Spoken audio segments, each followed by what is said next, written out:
Ritvik, can I ask you something? As if I'm going to say no and you will stop. You're going to ask anyways. So, yes, Gayatri, what's your question? When you look at the world today, does it ever feel like everything is happening at once, but somehow completely separately?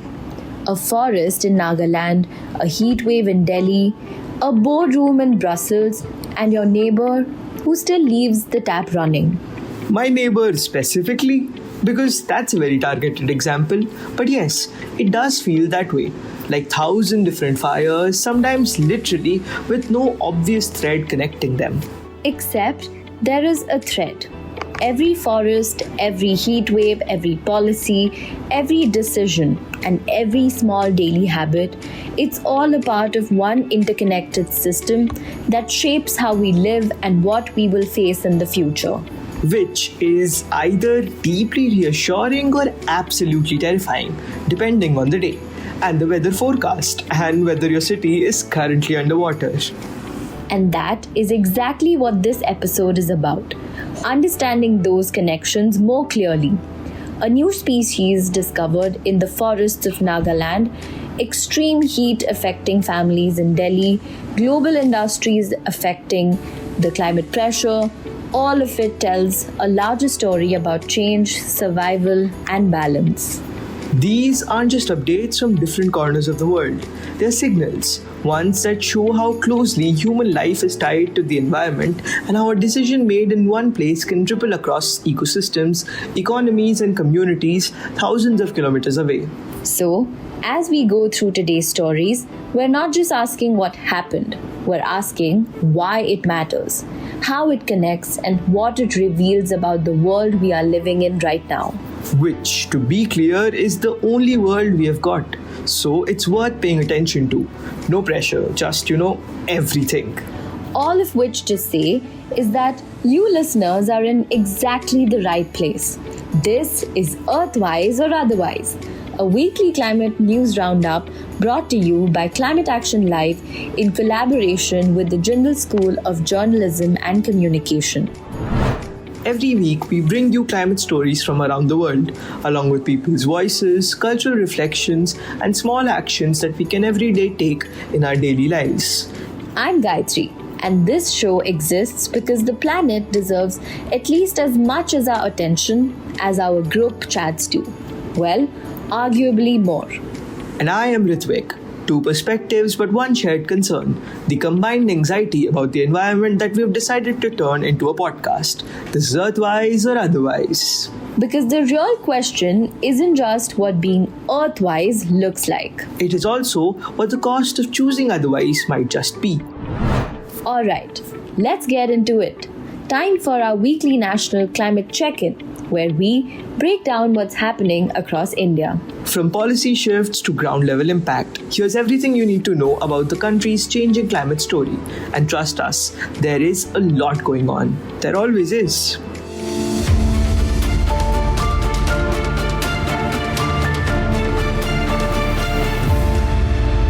Scientists in Nagaland have discovered a brand new species of Cascade Frog, adding another exciting chapter to India's biodiversity story. The frog has been named Amalpus kamal and was found near Singrap village in Kifayur district by researchers from the Zoological Survey of India. What makes this species particularly fascinating is that it belongs to the Amalpus group. Frogs specifically adapted to live around fast-flowing streams and waterfalls. Exactly, Gayatri. These frogs are built for that kind of environment. They'll survive on wet rocks, steep slopes, and strong steam currents, which makes them incredibly unique. Researchers say that this newly identified species is genetically and physically different from the previously known frogs. The discovery is important because it reminds us how little we still know about the wildlife hidden in India's forests. Nagaland, especially in the eastern Himalayan region, still continues to be one of India's richest biodiversity hotspots. And discoveries like these are not just exciting for science, they're important for conservation too. Protecting these freshwater habitats becomes even more urgent when we realize that species living there may exist nowhere else in the world. It also highlights how scientific exploration is still ongoing in regions we often think are already well understood. Every field has the potential to completely change what we know about biodiversity. But, Gayatri, it also raises a warning.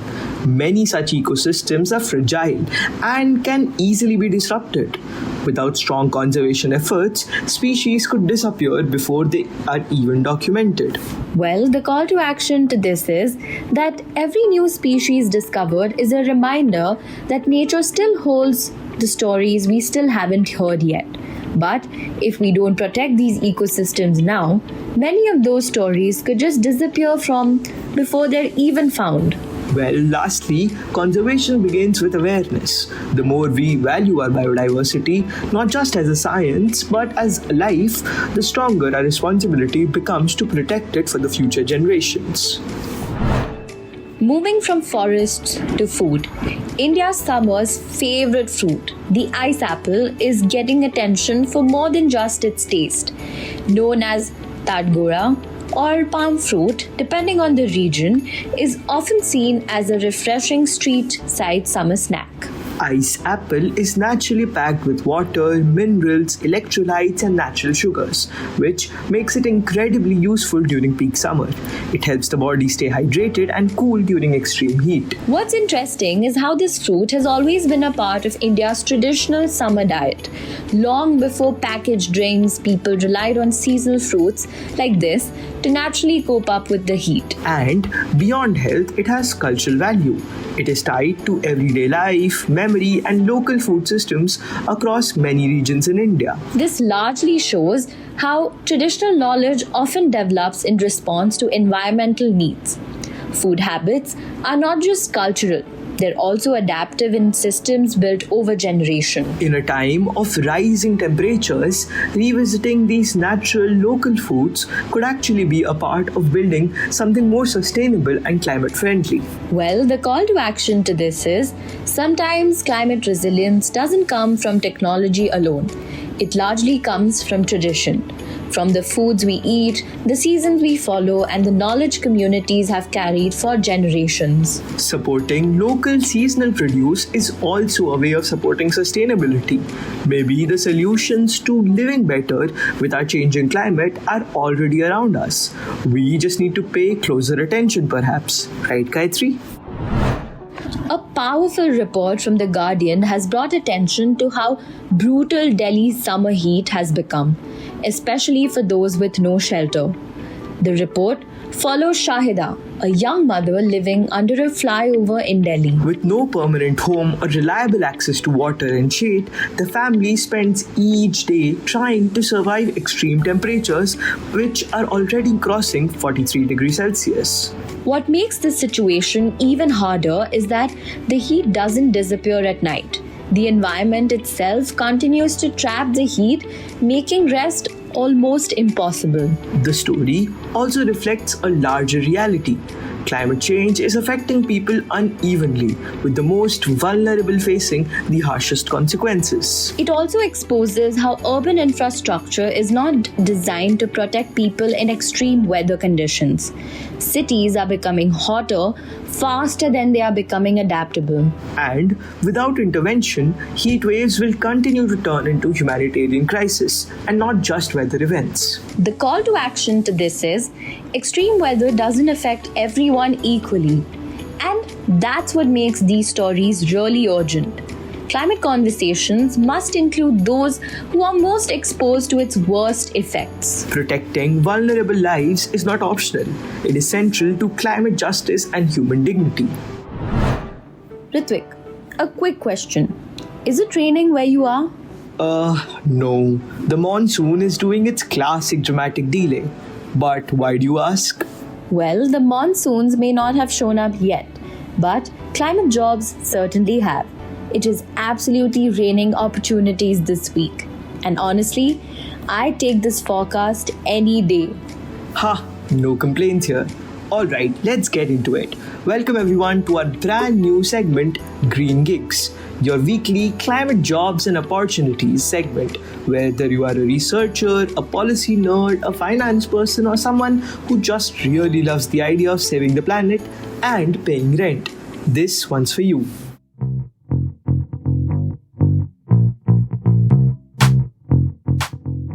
First up, for anyone looking to get their foot in the door, the Ministry of New and Renewable Energy has a National Renewable Energy Internship opened with rolling applications. It is an on-site in New Delhi, and you'd be supporting research, policy, and project work directly under MNRE. Very legit and very exciting. Rolling applications is what they do, which means apply now, not I'll do it next week. We know how that goes. Now, CEEW, the Council on Energy, Environment and Water, has two really interesting roles. One is a research analyst at AFOLU and Climate, which is agriculture, forest, and other land use for those who aren't already fluent in climate acronyms. And the other one? Well, product manager for AI and climate tech. So, if you are someone who exists at the intersection of like machine learning and mangroves, CEEW is calling for your name. Both are rolling applications and both are in New Delhi. Machine learning and mangroves, that's the most 2025 sentence I've heard all week. Now, here's one that may surprise many people. Climate Policy Initiative, or CPI, is hiring an accounts payable associate. And look, I know what you're thinking. That's just finance job. But no, this is climate finance. Someone has to make sure the invoices get paid so the forests don't get cut down. This is very important work. Climate can use all kinds of people. If you love spreadsheets and the planet, please go apply.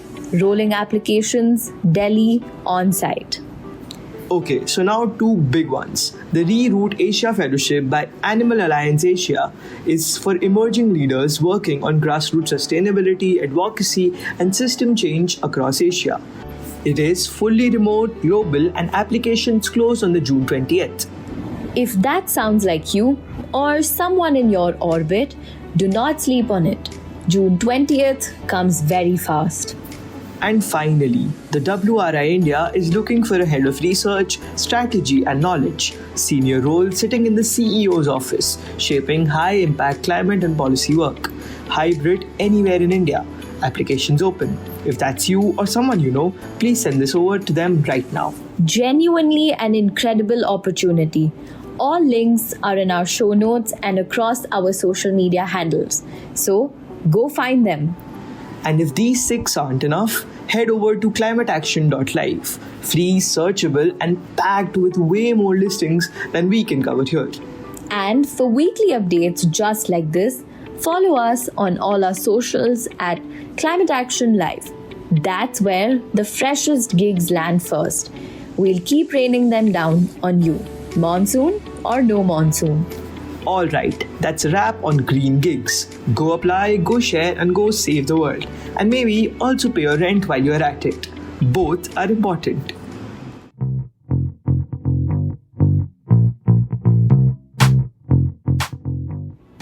And that's India's climate story for the week. But as we always say, climate doesn't really do borders. So, let's zoom out. Here's what the rest of the world has been up to.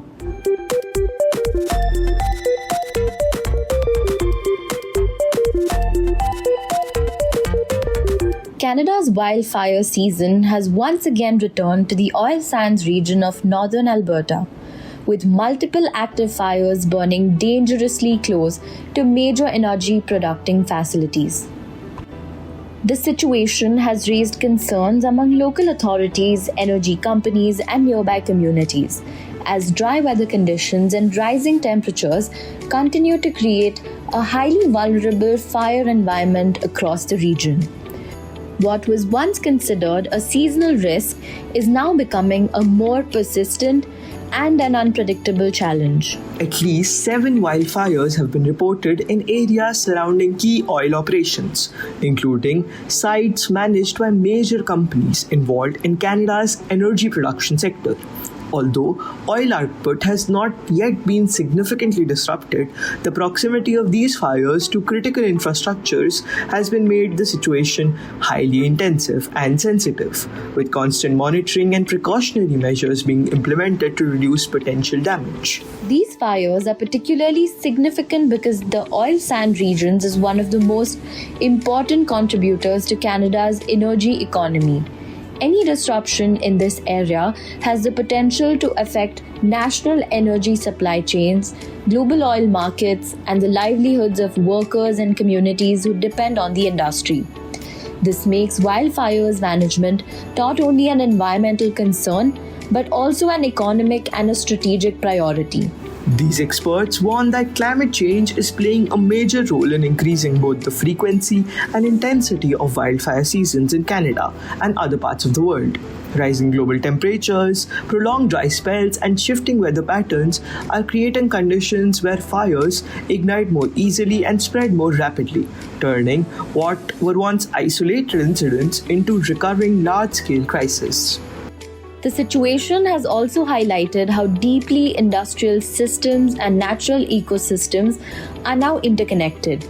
Energy infrastructure, which relies on stable environmental conditions, is now increasingly being affected by unpredictable climate-driven events, showing that environmental change is no longer external to the industry, but is directly embedded within it. And it raises serious questions about long-term resilience in energy infrastructure under growing climate stress. As extreme weather events become more common, industries are being forced to rethink how they plan, build, and operate in environments that are becoming less stable over time. The call to action to this is wildfires are no longer isolated natural disasters. They can happen occasionally and independently. They are a part of a repeating climate pattern that demands urgent preparation, long-term planning, and coordinated global response. Ignoring these warnings only increases vulnerability in the future.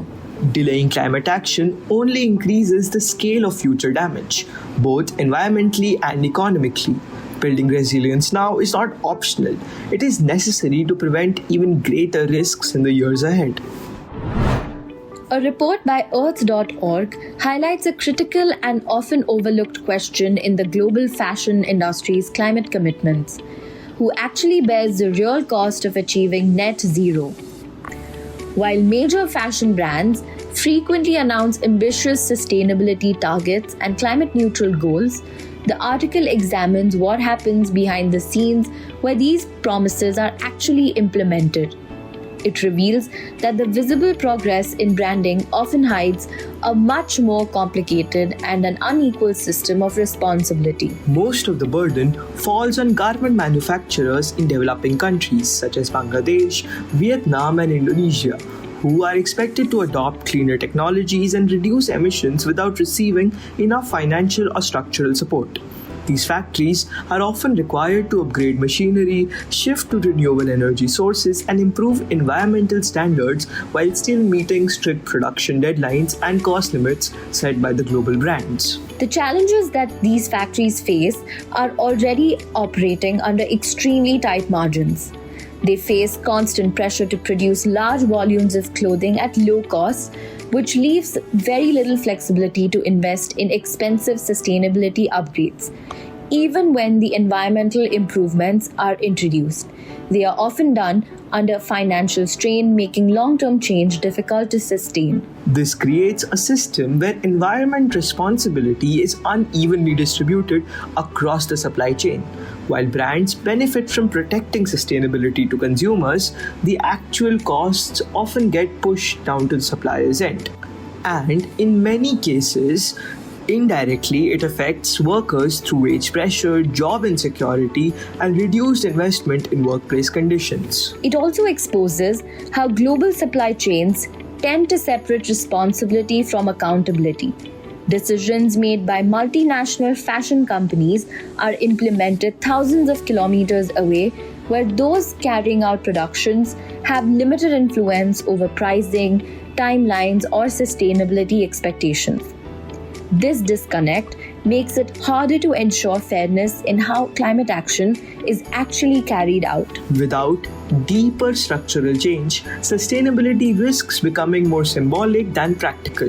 If the climate goals are achieved only through shifting costs rather than sharing responsibility, then the system may appear greener on the surface while remaining unequal at its core. The call to action to this is that true sustainability cannot exist unless fairness is built into every stage of production.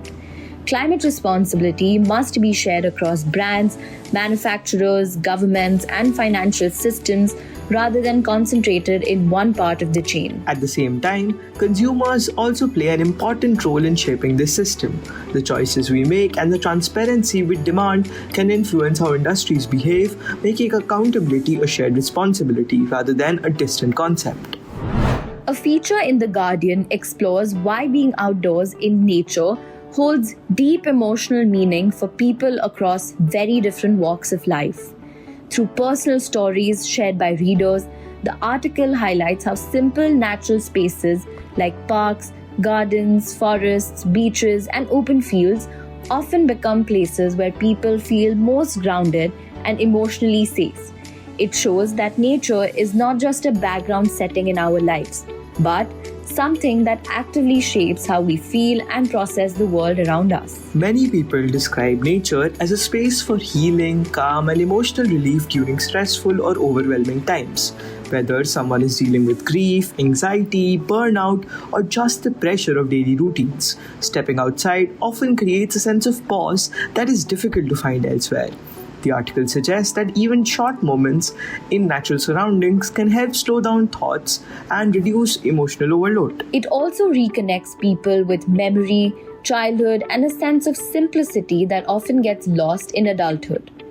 Many stories mention how nature brings back the feeling of freedom, running outside as a child, sitting under trees, or simply observing seasonal changes. These experiences create a sense of continuity between past and present, making nature feel familiar and deeply personal. Beyond personal experiences, research also supports this emotional connection. Studies have consistently shown that spending time in nature can reduce stress levels, lower anxiety, and improve concentration, and support overall physical health. Even exposure to green spaces in urban environments has been linked to better mental health, well-being, and emotional stability over time. This suggests that our connection to the nature is not something optional or occasional. It is a part of how humans are naturally designed to function. The article highlights that when this connection weakens through long hours, indoors, or digital dependence, people often experience higher stress and emotional fatigue. Nature, in that sense, acts as a necessary reset for both the mind and the body. And as modern life becomes more digital, fast-paced, and screen-driven, protecting this connection becomes even more important. The more time we spend disconnected from natural environments, the more risk we are doing and losing a simple but essential source of balance, reflection, and calm. The call to action to this is even small, intentional moments outdoors like a short walk, sitting in a park, or simply noticing natural surroundings can help restore mental clarity and emotional balance.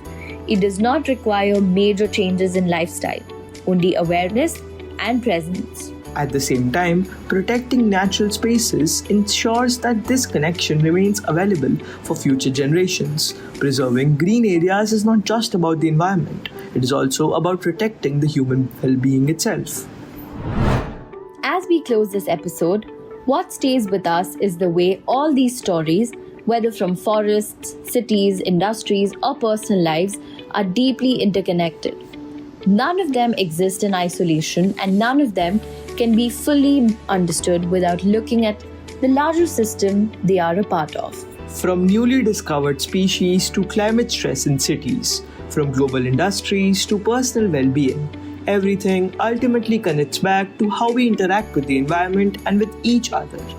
And maybe the most important takeaway is that awareness itself is the starting point of change. The more we understand these links, the more responsible our choices become. Change doesn't always begin with big actions. It begins with attention, understanding, and care. And with every choice, we pick a direction, either walking with the planet or choosing to ignore it. This conversation is made possible by Climate Action Live, a youth-driven platform by Mother Singh that takes climate awareness beyond conversations and connects it to real-world action. If you haven't yet subscribed to the Climate Action Live newsletter, the link is in the show notes. At its core, Climate Action Live creates space for young voices where learning, dialogue, and action come together. If you want to be a part of this movement, visit the Climate Action Live website and explore how you can contribute. You can also check out the New Imaginations Research Center at the Jindal School of Journalism and Communication, which works with young scholars to expand stories and perspectives, helping us understand climate and society through new narratives. So, until next week, when we meet again, keep asking yourself, are you choosing to be Earthwise or otherwise?